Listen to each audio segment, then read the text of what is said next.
It's not the dark you should be afraid of, it's the silence. By Something Strange. It's not the dark that should scare you, it's the silence. I've been studying them for some time now, the echoes. Echoes, always there, lingering just after the fall of silence. I only had to see them the once, and they haven't stopped following me. I've been watching them too, but there's only so much two eyes can do. They would know. As a teacher, I'd often have to take co-curricular activities, and what better way to calm a young man's mind than a trip to the Scottish Highlands? The tranquility of those mountains is unmatched. You feel so alone, so exposed, it's liberating. Well, you would if you didn't have to take 13 children with you. 13 nattering, giggling kids isn't a death sentence, don't get me wrong, but it sure as hell interrupts the meandering thoughts that often accompany these trips. But despite that, I was determined to have a good time, to relax and escape the worries about rent, marking and city relationships. Holding a dirty blue clipboard, I ticked each child off the list as we boarded the coach that would take us up through England and Scotland and to the Highlands.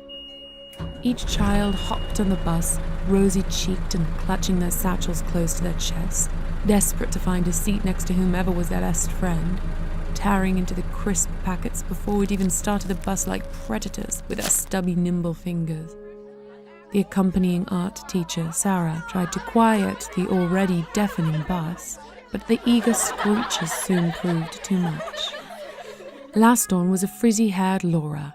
Partially deaf, she hadn't made many friends this year, and as such would often sit near me to chat. She was a kind girl at heart, and took a while to learn to trust someone.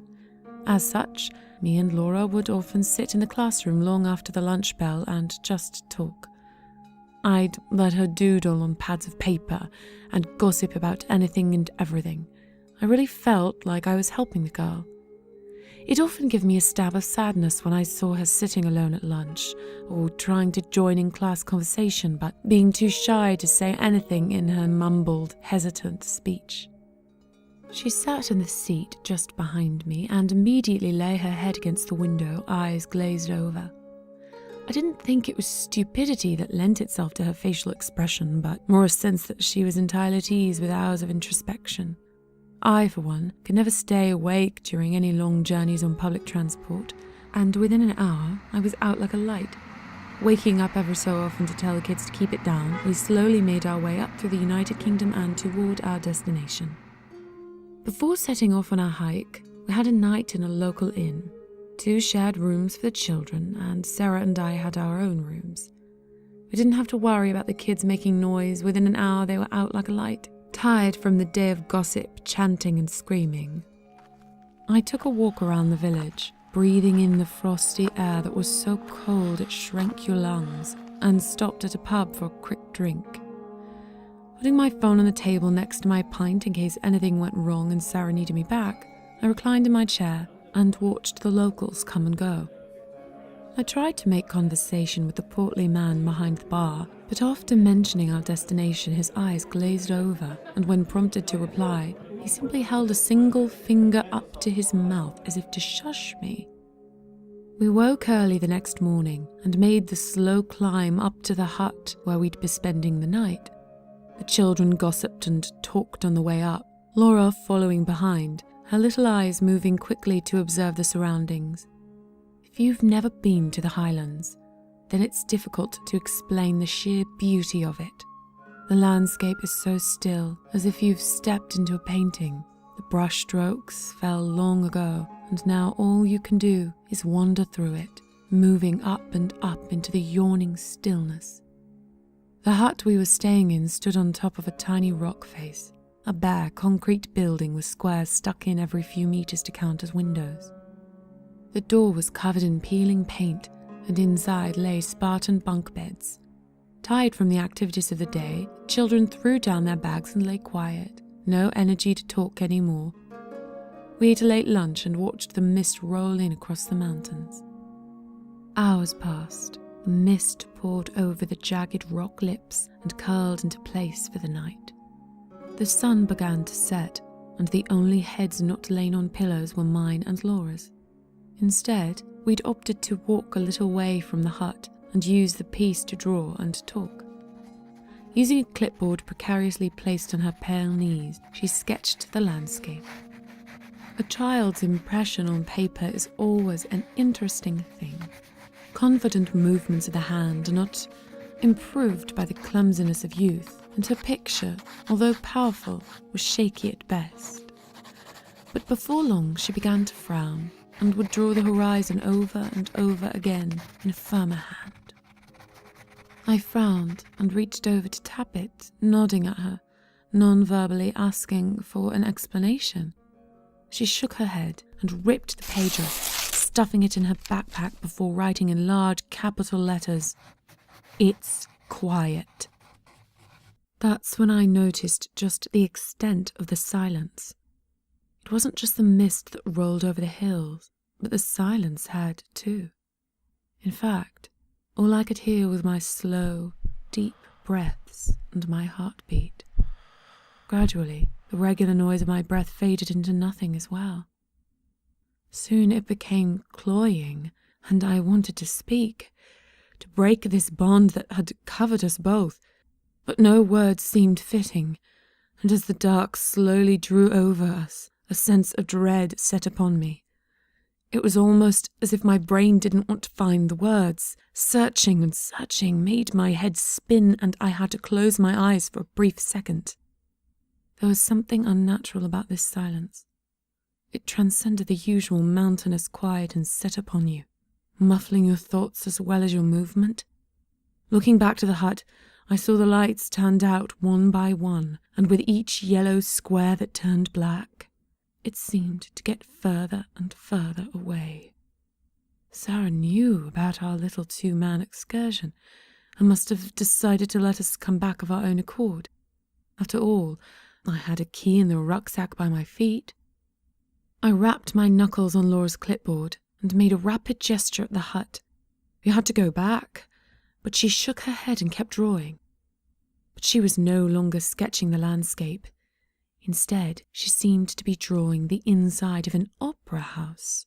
Broad, heavy strokes of the red pen suggested curtains, and hundreds of little curves showed empty seats.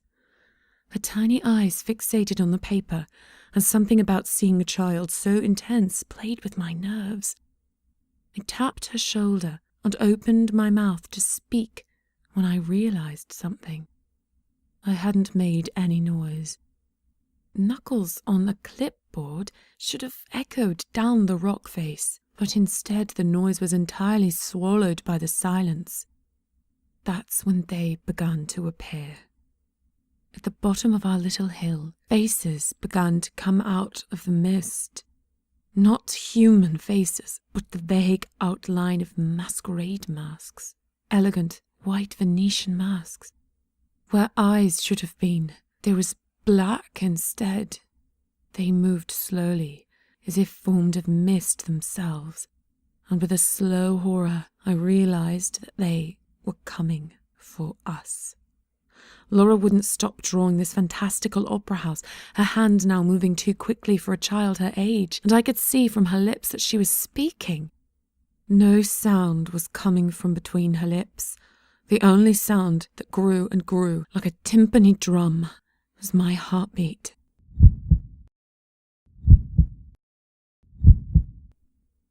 I tried to scream, to alert the others that something sinister was happening, something beyond my control, but my vocal cords ached to no avail.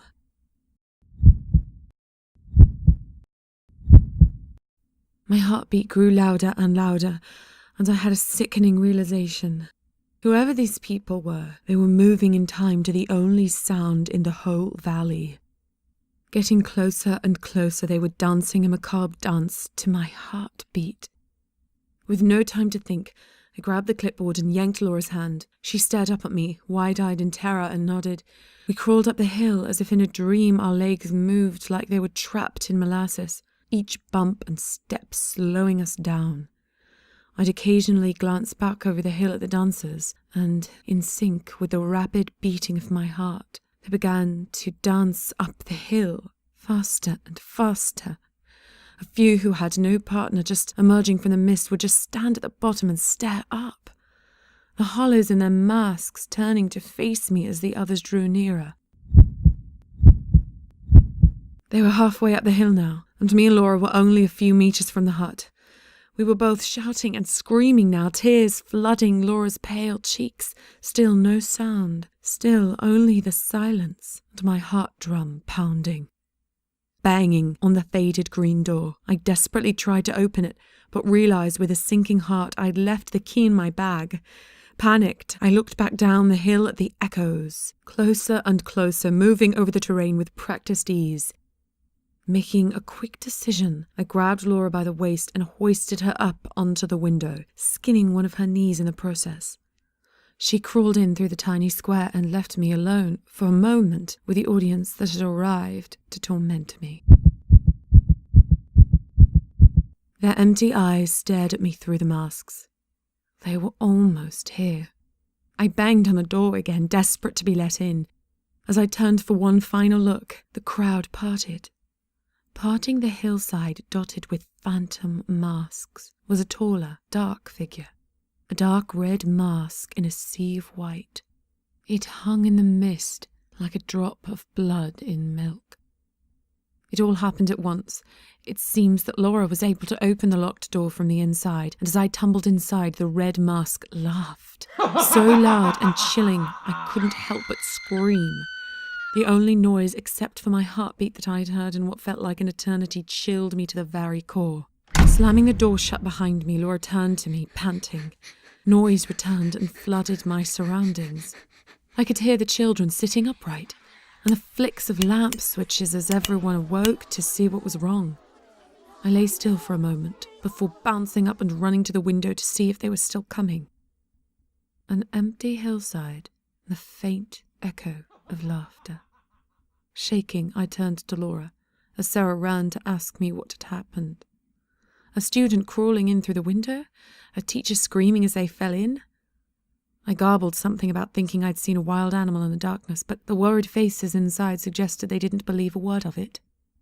It took me a while to calm down enough to get into bed, but as I lay there, terrified, staring at the ceiling, I reached for Laura's last drawing to examine it. What I saw kept me up that night, and has troubled my sleep every night since. Her drawing of the stage is perfectly proportioned and coloured.